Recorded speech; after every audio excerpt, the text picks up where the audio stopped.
The initial plan for President Medvedev's visit to Palestine has been trying to help the Middle East Quartet and try and get the Middle East peace process back on track.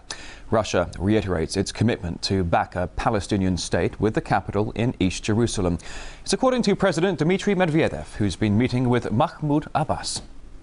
Russia's position stays the same.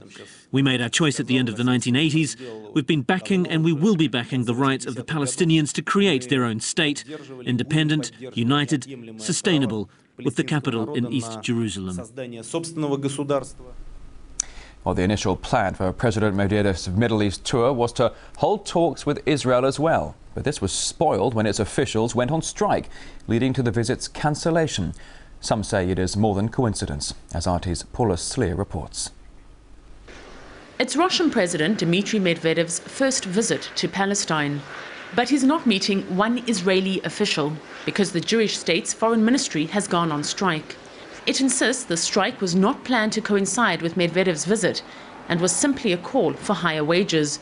But it's not the first time Israeli internal politics have soured the visits of foreign delegations. Last year, just before the US Vice President Joe Biden came to Israel, the Israeli Prime Minister announced the start of settlement building. That decision was a blow to the Obama administration's peacekeeping efforts and cooled down Israeli-American relations. And many believe that such political embarrassments are weakening Israel's position in the international arena. It is not the governments of those countries, but rather the people of those countries, in the public opinion of those countries. In the public opinion, Israel is definitely, unfortunately, isolating itself. The Israeli Foreign Ministry is the first to admit that Medvedev's cancelled visit is a missed opportunity. Practically, we expected many papers to be signed between the parties. We discussed about cooperation in many different areas. And for us, the need to delay the visit is a very severe decision that we don't like at all. But whatever the reason, as Medvedev meets with Palestinian President Mahmoud Abbas and Jordanian King Abdullah, Israel will be sitting on the sidelines and watching. Paula Slier, RT, Jerusalem. Now, Al-Bargothi, the Secretary General of the Palestinian National Initiative Party, says there's no excuse for Israel's cancellation of the Russian president's visit.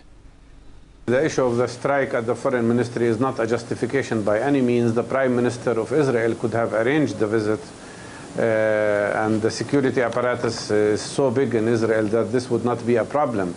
The issue here is that about a feeling of false superiority in Israel, a feeling of arrogance and impunity to international law, that makes Israel behave in such a manner with a leader of one of the most important countries in the world. And I think there is another reason here, which is a political one, where the Israeli government knows that its policies are counterproductive. They've alienated many European countries. They're alienating most countries of the world. They've alienated Latin American countries. And I'm sure they've alienated many people even inside the United States. So that also applies to Russia, which is seeking to have a more active role within the rank of the quartet. And Israel wants to block that. Russia is the only country in the quartet that has recognized the Palestinian state back in 1988. There is no reason why Russia should accept to be paralyzed and put on the shelf for more than 2 years within the quartet, because the United States is monopolizing the process, and the United States policy is totally subjected to the Israeli manipulation.